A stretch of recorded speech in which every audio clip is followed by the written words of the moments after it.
welcome to Haven't Heard.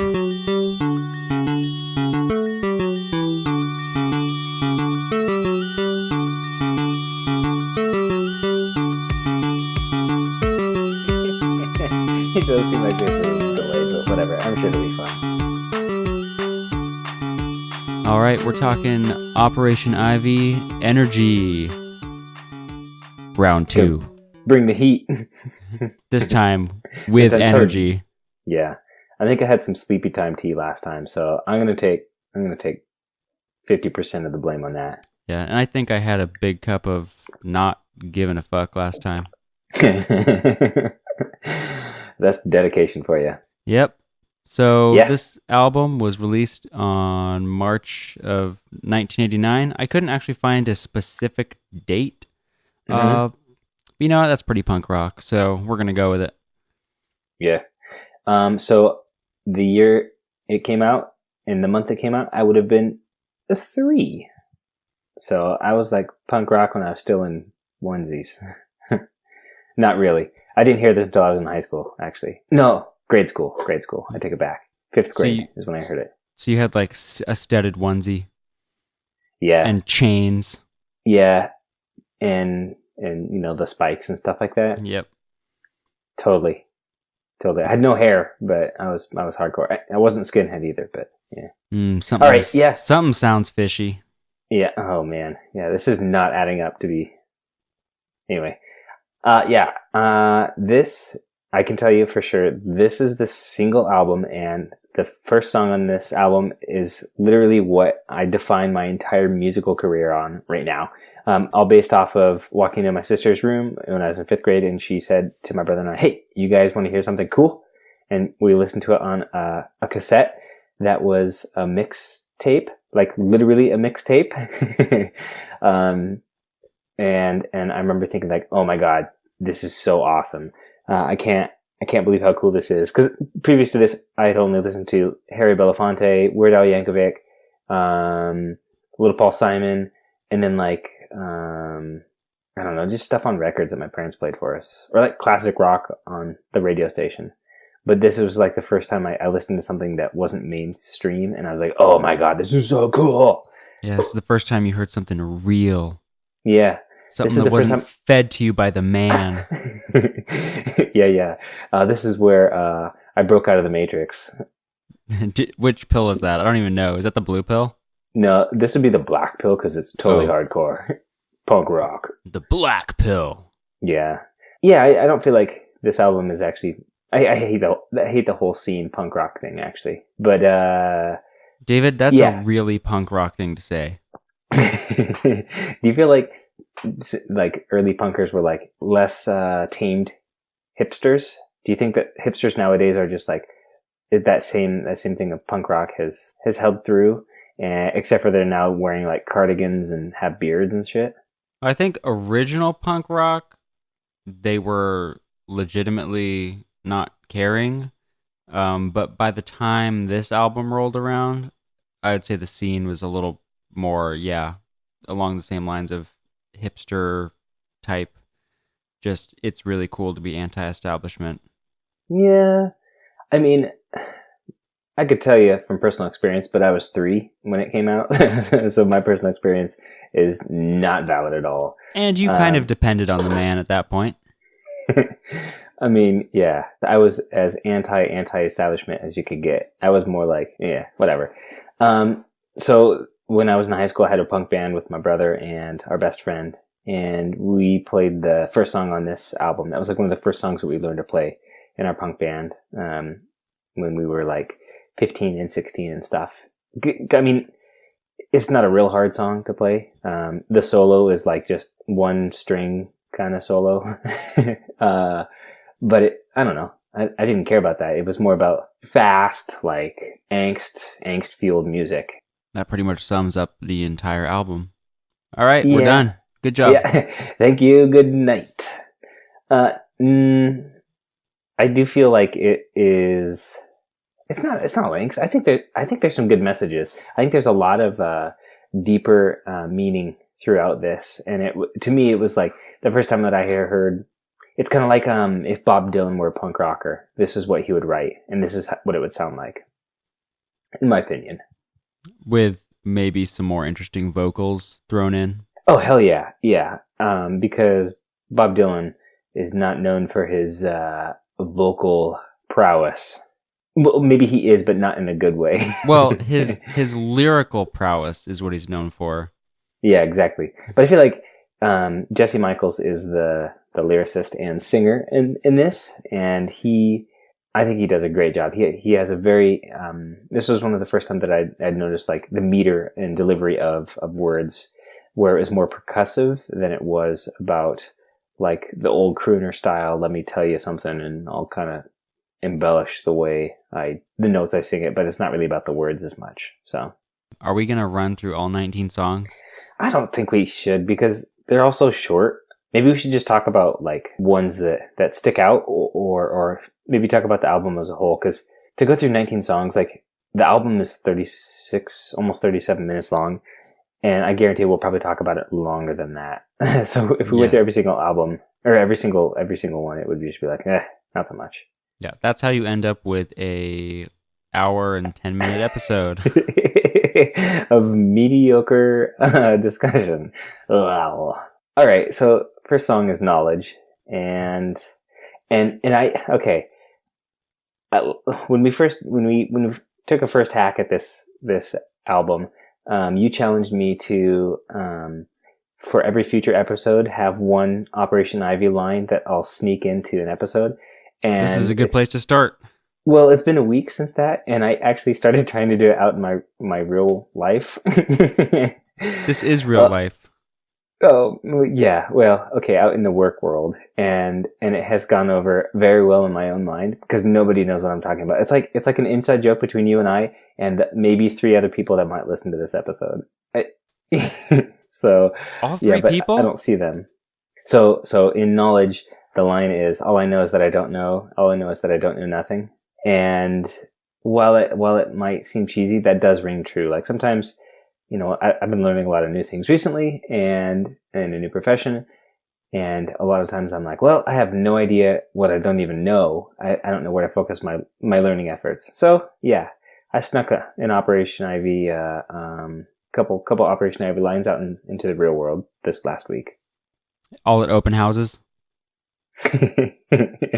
No, definitely not in open houses. This is like in the office behind closed doors, where you in a safe place. Oh, safe spaces. No, it's not like you're showing someone a house and you're like, so it has 3 bedrooms, and in terms of bathrooms, all I know is that I don't know nothing. Yeah, and that's where the clients say, okay, there, Greenhorn, what's a bathroom? I say, well, you know what? I don't know. All I know is that I don't know. And then you could say, well, I do know about the number 2 sound system. Wow. I think maybe you should be writing segues for corporate speaks in events. Also, easily, there is no room without a window in this house. You better take warning about that, because we're gonna find you, and you know. It's too easy. It's almost too easy. Yeah. All right. I feel like there are 2 different kind of flavors for this album. One is like Bay Area punk, and the other one is ska punk, ska punk. And I like both of them equally, and I like how it varies throughout the album. It adds a little bit of variety because they say variety is the spice of life.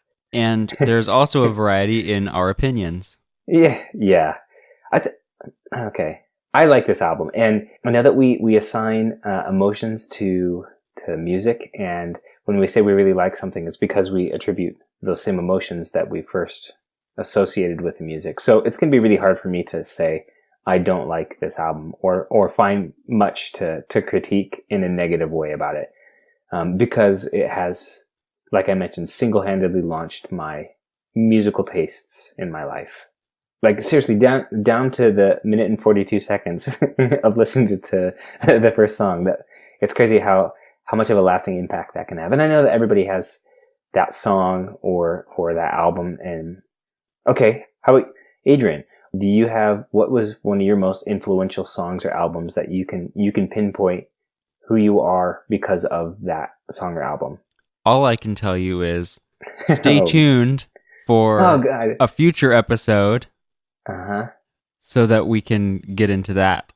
Now that you're You know what? joining the Third Timers Club, we're turning the tables next time. Oh. All I gotta say is the anticipation is killing me. See what I did there? Now you're gonna edit that shorter so that in the the real cut it doesn't. Yep, I'm gonna sound like all a I can total say is the idiot. anticipate is killing me. Nailed it. I thought you were gonna pull out another song title from the album. No. I wish I were that clever, but Yeah, it would have been as easy as a bank shot. oh man, wow! But instead of that, I freeze up. Shit, that doesn't work. Nope. my grammar is terrible if I keep playing this game. Yes, there's one cover on this song, this album. It is the originally performed by Nancy Sinatra. It's These Boots Are Made for Walking, except for they title it One of These Days. And it is a ska which has some vocal skanking, which is kind of the using the voice as a percussion instrument, like an afuche. You know, that's an afuche. I'm not a percussion player. Well, so, I am definitely not either, but I don't know what else to call that. I've had some time to reflect on what I would call that, and I still stand strong with vocal skanking. I don't know. Is it called vocal skanking? That's still... It's not. It's totally not. But okay, Mr. Big Shot, Mr. Bank Shot, what would you call it? Well, I mean, it's hard to say because like it's Are you gonna not drop a like, bombshell on me? It's not scat. No, I agree. Because scat is more of like...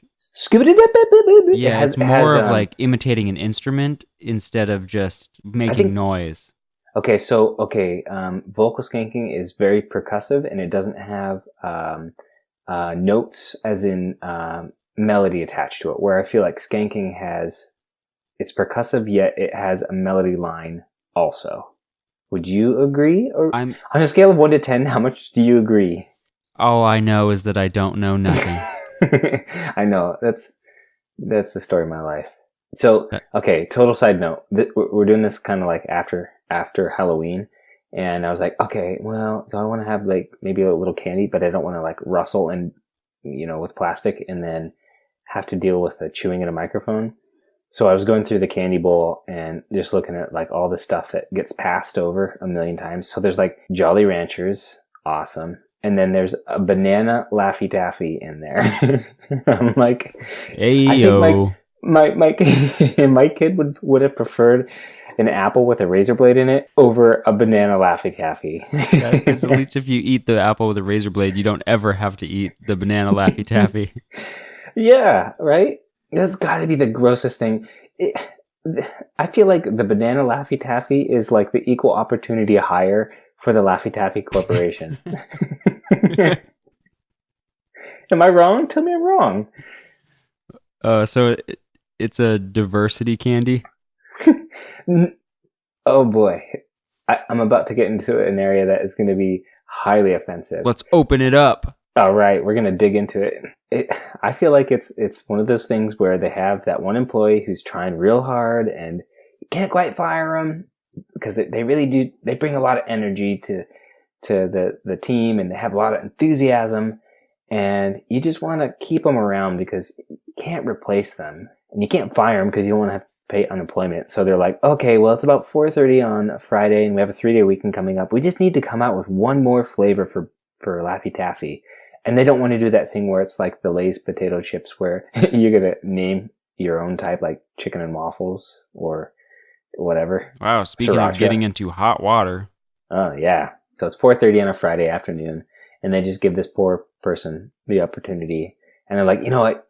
Just give it your best. I knew you have a hard time thinking of it. And they're like, banana. And the CEO's just like, God damn it. But they made a commitment.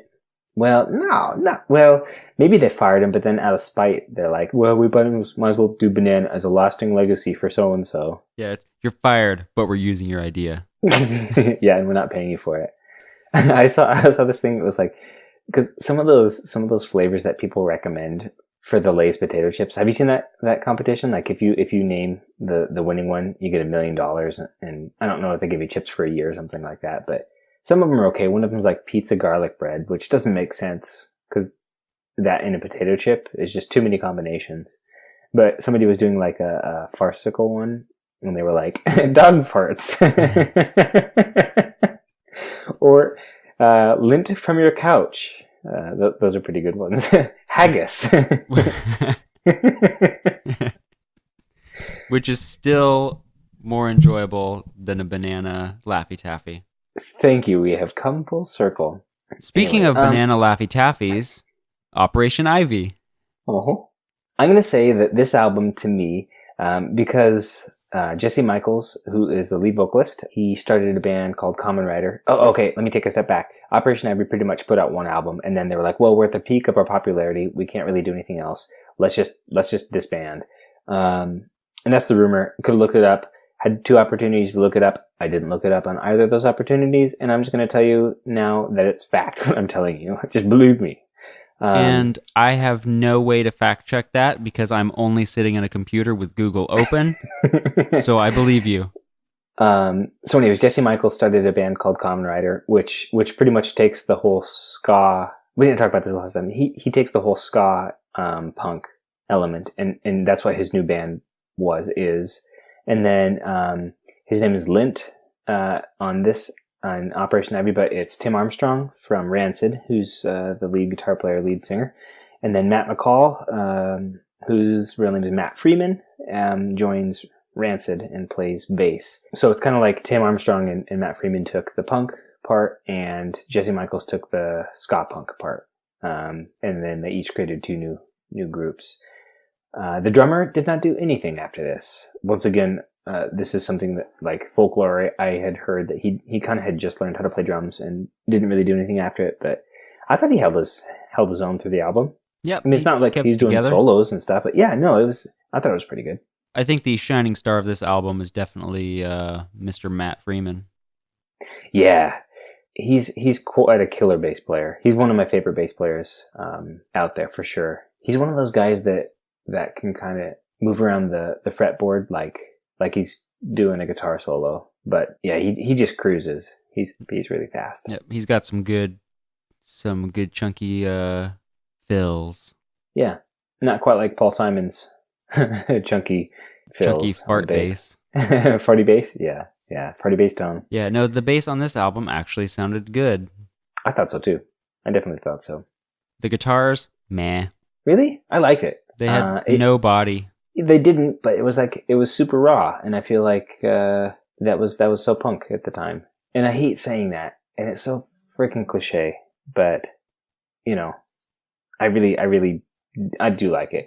And like I said earlier, I don't think there's going to be much that you can convince me that's bad on this album because it was literally the launching point into my musical tastes. And as much as I take that as a challenge to try, the stopwatch is telling me otherwise. So yeah, bruh. So okay, album as a whole, 36 minutes 48 seconds.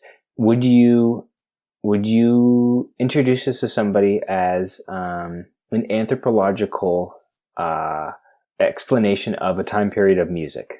Yeah, I'd say it's a pretty important piece of... I have a hard time saying it's as influential in punk as it is like more ska.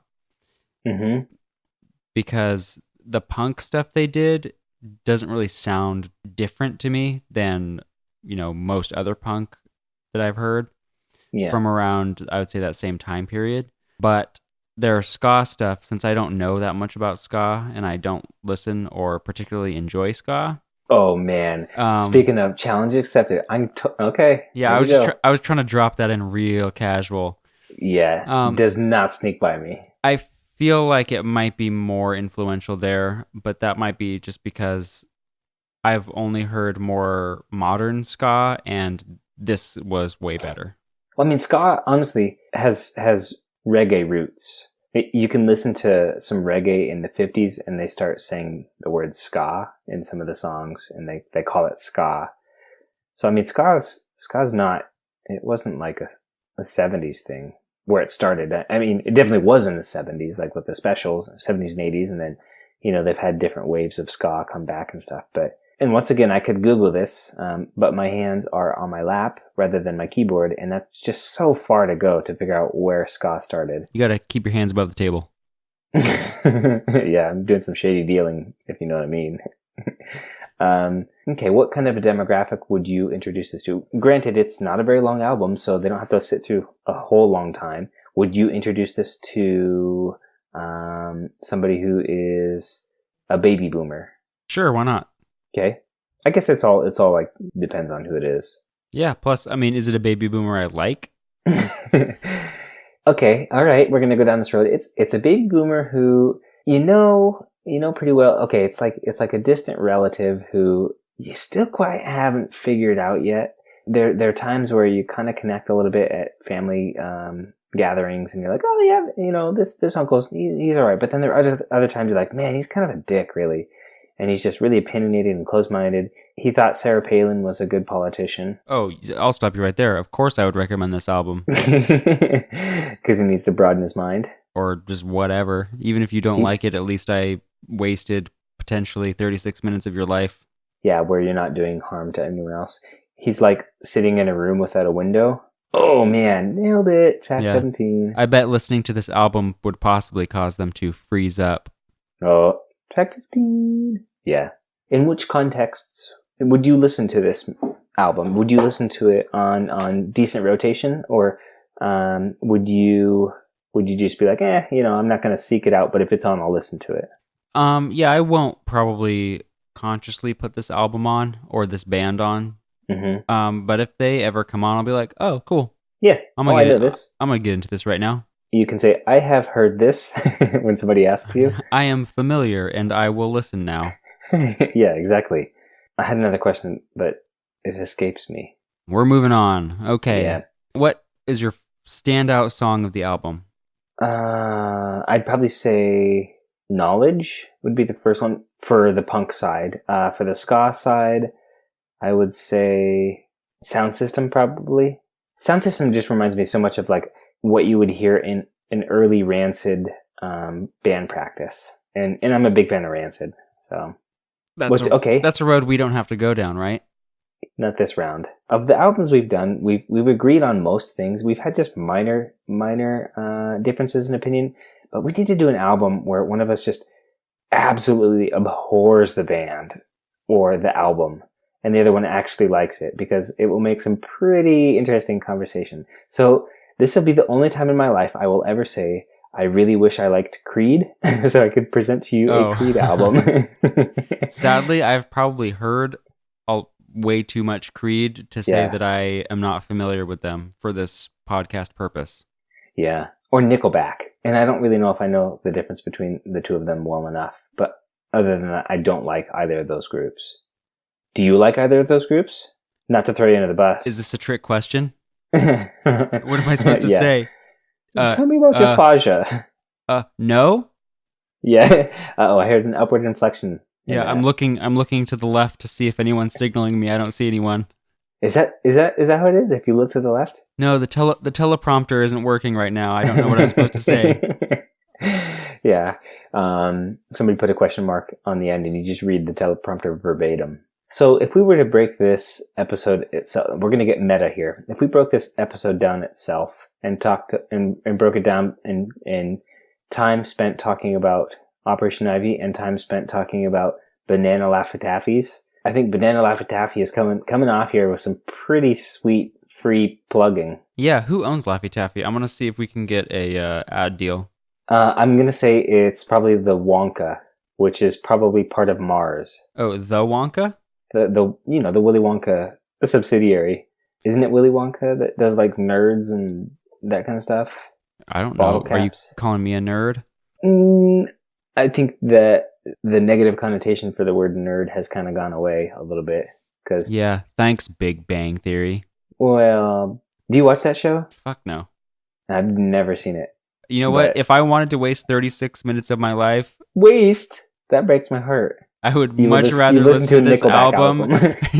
I would listen to any album over watching 30 minutes of Big Bang Theory. Big Bang Theory. Okay, here's what we should do. We should talk about why we hate it, even though I have never seen it before and I know nothing about it. That sounds That's like the every time American. That's the American way, right there. exactly. If Don't know you about it, but I know I hate it. if you're wondering though, Laffy Taffy is manufactured by Nestle and sold under the Willy Wonka Candy Company brand. Boom! I was 50% right. I thought Willy Wonka was part of Mars, but Mars is also involved in pet food. They do like all the pedigree and stuff like that. Not that that even matters, but Well, the good news is we're talking now about corporations on Mhm. probably the least corporate affiliated album.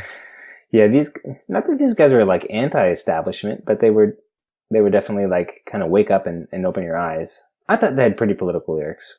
I covered that though, saying that they're kind of like Bob Dylan of the punk realm. Yeah. And they go into the kind of youth anger a little bit. Mm-hmm. But it doesn't feel like it's exploiting that. Kind of like oh gosh, who's a band that I feel like kind of well, it's not like kind of stuff. It's not like the kind of like what pop punk does, which is a gross Yeah. term, where it's just like mom and dad don't understand. Yeah. I'm gonna go to a party Good with my Charlotte. friends. There we go. My hometown sucks. Can't wait to get away. I saw. Okay, god damn it! I wish I could remember who it was. I went to Warped Tour back probably like not 15, but close to 15 years ago, and I can't remember who it was, but some band opened and they were like total like emo punk, and they're like, "Oh, this song is about when I was stabbed in kindergarten." And I was like, "Oh, fuck you! Why did it not go to the jugular?" Oh, that's And I know like, that's terrible. I wish no ill will on anyone except for those guys. that's like when I saw a show. My uncle took me to a show here, actually in Portland, maybe like 10 years ago. It was just some local punk show, and I remember one of the bands very distinctly remember them being like, this song's called "Kill the Government," and at that point, I was like, yeah, I'm done. And I'm out. Okay, here, let's offer that band some well overdue advice. Instead of "Kill the Government," what could that song title could have been? Buy off the government so they do what you want. Okay, yeah. It's just Or they could use more tact. Like honestly, this album was a lot more tactful, and it wasn't just like blatantly just like fuck this, fuck that, I hate everything. It was maybe that's why I liked it a lot too, because it offers more guidance rather than just point blank anger. Yeah, I agree. It's too easy to say F this, F that, I hate everything. This one's more, it's a lot deeper. Like, there's a song, Unity, where it's talking about, like, you know, let's come together and God, it's crazy how some of the stuff just, it's cyclical in time, that the themes return so many times. But, you know, they say that let's get together and let's fight this oppression, or let's fight this injustice, whatever it might be. So how is that applicable to today? oh boy, I can't think of any examples that might be happening on Tuesday, November 8th. Or 28th, depending on what universe you live in. Oh my god, dude, what an idiot! I think he has a lawsuit that he's supposed to be in court for on the 28th, and that's why he got that date confused. I can't remember whether it's the Trump University or if it's the child rape case. So yeah, it's so easy to get those two charges confused. oh boy. Obviously, the punk album discussion has to devolve into election speak. Well, it's on our mind. Okay, we've got to save this and listen to this in like 40 years and be like, oh my god, if we had known what was going to happen 3 days from then. Yep, we wouldn't have been sitting around dicking around recording a podcast. We would have been hugging. We would have been hugging our families. Yeah, we would have been loading up our cars like Beverly Hillbilly style, like, you know, putting grandma on top and driving to Canada before they put the wall up, or driving to Mexico. Who knows, man? Driving to somewhere. I mean, oh my god! I'm telling my future self 40 years from now, whatever bunker you're watching this or listening to this from whatever bunker you're listening to this inside of, just know that times used to be better. Yeah, when they say, remember the good old days, and we're going to say no, because we were in the millennial generation and the economy was already fucked by the time we got out into the real world. So no, we don't remember the good old days. Look at us. We're getting old and crotchety in our young old age. All right, Grandpa, let's get crank. Yeah, let's get super crank. All right. So Christmas I know with the there's a Cranks? question. Never seen it, actually. Have you seen it? No, because I don't watch shitty movies. Ooh, I disagree. We're gonna find one. You watch Zombievers with me. I stand by my statement. The moment I said it, I was like, that was a shitty good movie, though. Yeah. All right, I was pleasantly surprised. This episode is officially dropped into like 25% talking about Operation Ivy. Yeah. Okay, well, let's bring it back. Who has Bringing more sexy back? Who has more influence within their musical genre of the albums that we've talked about? Operation Ivy, Paul Simon, or Harry Belafonte? That's actually a very good question. Because I'm gonna throw some knowledge down on you. Oh, yeah. I will be smiling when that happens. I would say automatically Paul Simon doesn't apply because he is using other people's styles and just doing them really well. And he uses a lot of other styles and he just incorporates them into his music and uses them and elevates them. He's non-inventive? Yeah, I would say he's not influencing a style of music. He's just elevating different styles of music. I understand what you're saying. And ska is according to this extensive research, is a music genre that originated in Jamaica in the late 50s. Oh, dude, did I not say that? Okay. And it combined elements of some other types of music, including calypso. Son of a bitch. So I think that makes Harry Belafonte the winner. Oh, I'm having like an epiphany right now that maybe because I grew up listening to Harry Belafonte in a Canadian cabin, I was primed. My synapses had been wired to be receptive to Operation Ivy, and I had no idea until literally this moment, decades later. Yeah, you were quite literally made to consume this album. Wow, so maybe I haven't broken out of the Matrix yet. Oh shit, the walls are collapsing around me here. That's insane. We are finding ties between Harry Belafonte and apparently everything we're doing. I mean, Paul Simon probably has over a larger breadth of time influence, but maybe Harry Belafonte has a larger depth of influence. Yeah, it seems like his whatever. I'm using words now to convey ideas. His left hand? Okay, I'm going to guess. I'm going to feel we're playing Mad Libs here. Whatever could be. Okay. All right. So Harry Belafonte used his nostril to influence his kneecap. Yep. Okay, cool.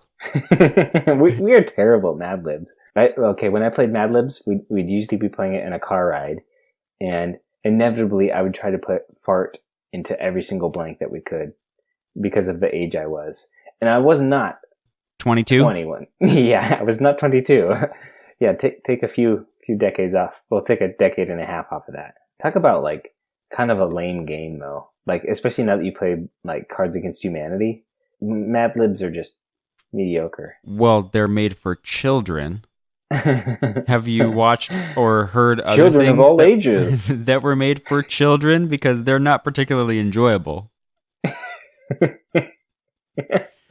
I've sat through episodes of Wild Kratts, and that, quite frankly, is unbearable. So I think we learned so much about you in one sentence, that everything made for children is meant to be unbearable. Can you think of anything that is made for children that is enjoyable? This is getting into really deep stuff. We're finding a lot about ourselves. Play-Doh. Yeah, I actually played with Play-Doh this last week. And for the first time in a long time. Ultimately, I'd say Legos.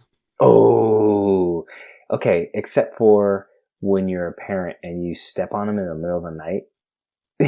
It's like, I think Dante when he wrote Inferno, or Dante's Inferno, it has 7 layers of hell, but the 8th layer of hell is literally a dark room with like 6 Legos out in the middle of it, and you don't know where they are, and you inevitably step on them. And you're forced to walk around barefoot for eternity.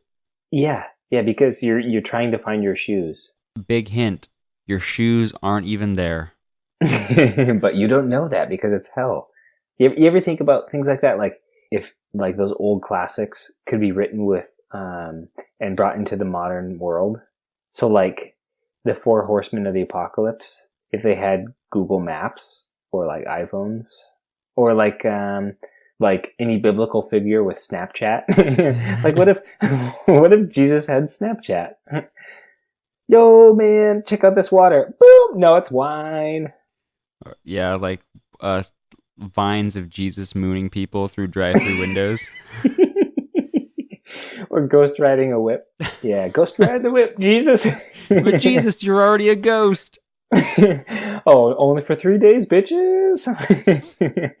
This has absolutely nothing. None of this has anything to do with the album. Yeah, but this is a wave of insanity. I gotta. What can you say about it though? It's 36 minutes. It's way more obscure than the 2 previous ones that we've discussed. It is influential, but mainly the reason why I chose it was because it is so influential just to one person, and that being me. Yeah, we got to spice it up a little bit. I'd see how it is influential. I mean, it doesn't necessarily have to change the game, but in 1989, I could see maybe, some kids who are starting bands or whatever, and they need a more, current band to model themselves after. And so this could kind of, reset the shot clock on punk. Yeah.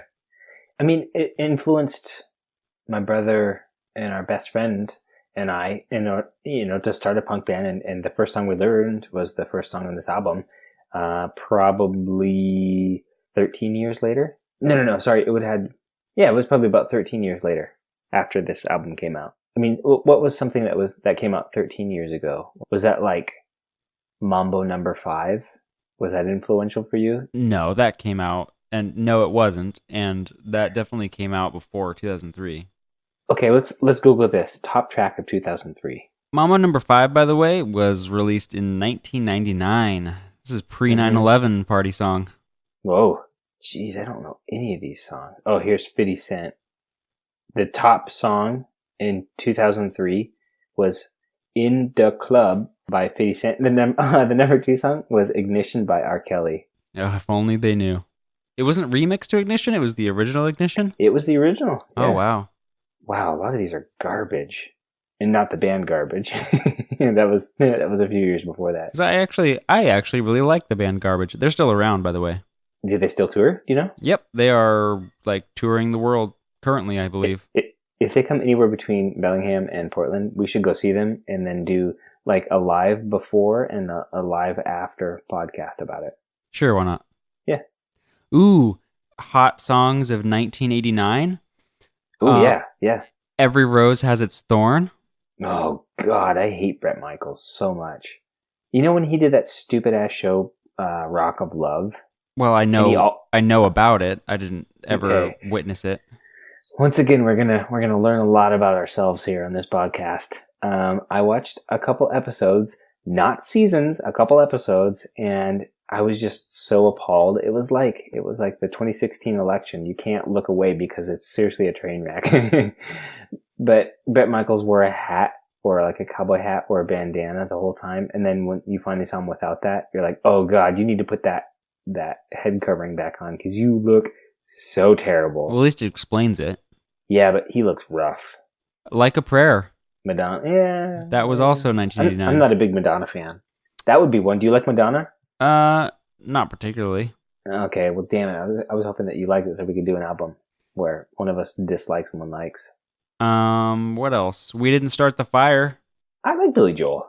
And Another Day in Paradise by Phil Collins. I don't know that one. That's what we're looking at for stuff I picked out of this. For top songs of 89. Top songs of 89. So same year that Energy came out, this other stuff was on, yeah, I'd pick It's Energy. it's insane how different it is now that I Yeah, think about it. that's It's crazy. it's way different.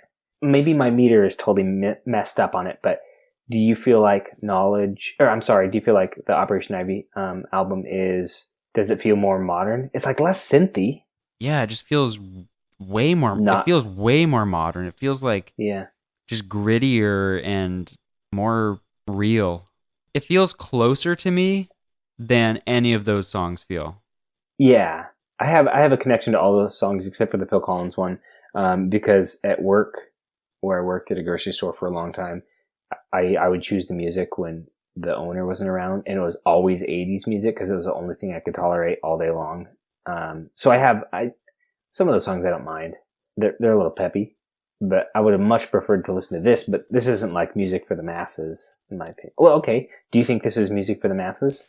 No, but I don't think that's what the point is, right? Exactly, and that's why they broke up after one album because they didn't want to be massive, presumably.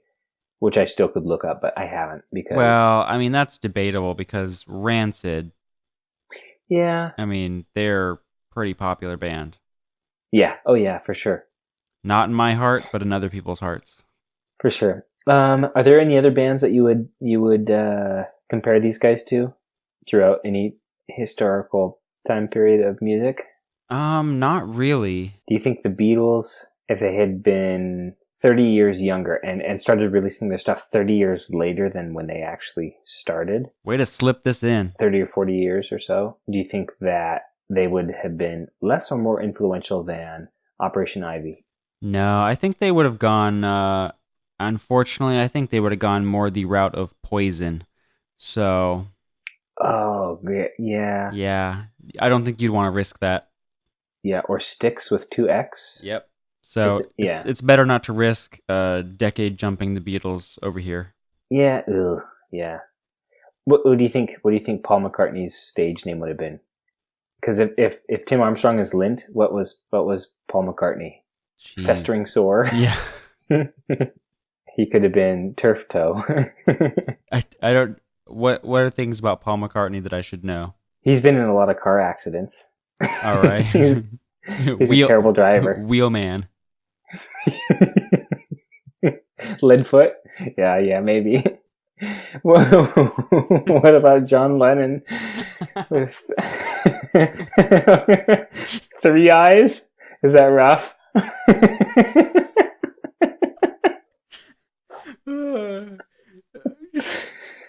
And now Dante has No. a ninth layer of hell for me. His like punk name would have been like Second Amendment. Okay, Ringo. Let's go through it. Ringo. What about me? Unknown. Who are we missing? Oh my god, I'm embarrassed. I can't think of I can't think of the fourth Beatle. It's our favorite band. Let's just say it's Paul Stanley from Kiss. Or Peter Criss, the cat from Chris. George Harrison. Thank you. I don't really know anything about George Harrison. Let's find something real quick. Yeah. Remember when Kiss put out that album where they didn't have any makeup on? I think it was called Lick It Up. Is that what they did to their makeup? Oh god, I think they immediately regretted that, and they wanted to come back and do another album. Everyone else probably regretted it too. They're like, oh, those guys, gross. George Harrison. This, I hope, will never. I mean, when the NSA gets a hold of this and they listen to it, they're gonna realize that we're a bunch of dum-dums. Who's George Harrison? Yeah, they're listening to it right now, so. Oh, okay. I'm waving to the camera in my ceiling. Yeah. Hey, so would you say that theoretically we have dozens of listeners? Ooh, that's true. Hey, Pete, the NSA, hook me up with some more listens. Oh yeah. Well, we'd have to say some buzzwords for more NSA to listen to it. We should just say things that we think would be like covert black op names. Slippery pencil. Turf toe. Operation. Oh, here we go. We're gonna play Mad Libs. Adrian, Operation Doves. When Doves Cry. Operation When Doves Cry. Too soon? Mean, Sorry, to be fair, Vince. Operation Ivy is the reference to the U.S. testing, so that's already relating to a thing. One of those things. Mm-hmm. Yeah. Covert stuff. I'm using words again. Yeah. It was Operation Ivy was the 8th series of American nuclear tests. I did not know that until this moment right now. 55 minutes in. Weird, because the operations before that were Tumbler Snapper and Upshot Knothole. Every time we do an episode, we come up with a new band name. So we have Farty Bass Tones. Upshot Alligator- Knothole is definitely a punk band. Yeah, Alligator Mud Wrestler and Upshot Knothole.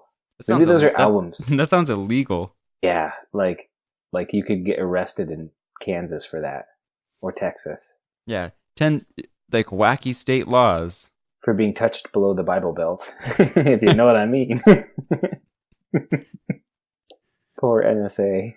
Can you imagine being an NSA guy and having to listen to this shit? No, Just in case. I doubt they do, but we could. you gotta start put some Easter conspiracy eggs in. theories. Yeah, that's what I'm saying. Like you gotta come up with the names. Well, okay, let's sum this up. Yeah, we should get out of here. Of the albums that we've done so far, and of the albums that I've listened to you review, this is the most influential for me. Cool. I left a little room in case you were going to say of the albums that I reviewed. Yeah, I was leaving that Blank, let's play room some for me Mad to Libs. try to come up with something better. Yeah. Okay, I really like punk. I've Okay. listened to a ton of punk. I was introduced to punk a fair amount of time ago as a young person, as a youth. Is that what they call them in Canada? Yeah, a young person. Young adults. I mean, I really like punk. I have a lot of ties to punk. That said, still that Paul Simon album is my favorite. I'm surprised by that. It was just But it was just a good time. oh yeah, Farty Bass Tone and all, it was a good time. Yep. But this one definitely, this and Black Sabbath are the two that are closest to me as a listener and actual musician. I just don't All right, like well- ska. If I had gotten a Operation Ivy 10-track album that was all the punk tracks off of this album, I possibly would have enjoyed it more. Really? Yeah. Okay. That's good to know. I think I have a good album in mind for future review for us. Is this for us to do And- 40 years from now in our bunker? Yeah, when 8-tracks come back in style because there's no power and we can't get our digital devices to work anymore. Yep, and we can make 8-track mixtapes. Oh man, a lot of skill involved in making a good mixtape though. Yeah, especially if you're ripping songs straight off the radio. Oh my god, I did that so much. Where it was like, okay, everybody shut up. Here comes, oh no, damn it, it's commercial. Well, I'm looking forward to yep. our next album where I'm going to be on the stand and having to review, critique. Critique something An close to album. my heart. Be prepared to get those gloves on. Yep. Or take Ding, take the ding. gloves off. What do you do? I think it's no holds barred, and it depends what you're thinking. If you're George Foreman, if you're Evander Holyfield, it's take the gloves off, take the ear off. Did you know Mike Tyson bit a guy's ear off? No, I don't follow that shit. This is a long time ago. I wasn't alive for I also, yeah, you were. it. Okay, I I was also heard a alive rumor. for it. I also heard a rumor, and I could look this up, and I think I've just been perpetuating this rumor, so if Mike Tyson ever listens to this, I apologize, but not really, that he pushed his grandma down a flight of stairs. I bet he listens to Operation Ivy. Yeah, you heard it here first. Mike Tyson pushed his grandma down a flight of stairs. Sorry, pushed his grandma down a flight of stairs. Yeah, that's good. We're done. All I gotta say is the anticipation is killing me.